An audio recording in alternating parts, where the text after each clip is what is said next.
പട്ടാമ്പിയിലെ കുട്ടിക്കലാശത്തിൽ സംഘർഷം. LDF പ്രവർത്തകരും UDF പ്രവർത്തകരും ഏറ്റുമുട്ടി. പിന്നാലെ പോലീസ് ലാത്തി വീശി. ചില പ്രവർത്തകർക്ക് പരിക്കേറ്റിട്ടുണ്ട്.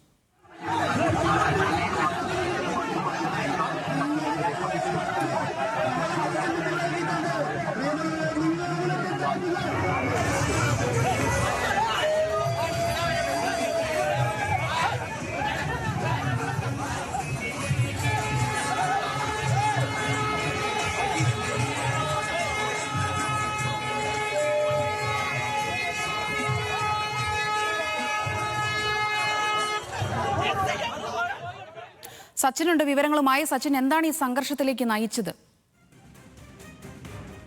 ഇന്ന് പട്ടാമ്പി മണ്ഡലത്തിലെ അതായത് LDFന്റെയും UDFന്റെയും കൊട്ടിക്കലാശം നടക്കുമ്പോഴായിരുന്നു ഇത്തരത്തിലൊരു സംഘർഷമുണ്ടായത്. പ്രധാനമായും പട്ടാമ്പി നഗരത്തിൽ വെച്ചായിരുന്നു LDFന്റെയും UDFന്റെയും കൊട്ടിക്കലാശം ഉണ്ടായിരുന്നത്. ആ സമയത്ത് പട്ടാമ്പി പോലീസ് സ്റ്റേഷന് മുന്നിൽ വെച്ച് കല്ലേറുണ്ടാവുകയായിരുന്നു. ഇതിൽ ആദ്യഘട്ടത്തിൽ LDF പ്രവർത്തകർക്ക് നേരെയാണ് കല്ലേർ ഉണ്ടായത് എന്നാണ് LDF നേതാക്കൾ ആരോപിക്കുന്നത്. പ്രധാനമായും LDFന്റെ 3 പ്രവർത്തകർക്കാണ് ഈ സംഘർഷത്തിൽ പരിക്കേറ്റത്. UDFന്റെ ഒരു പ്രവർത്തകനും പരിക്കേറ്റു.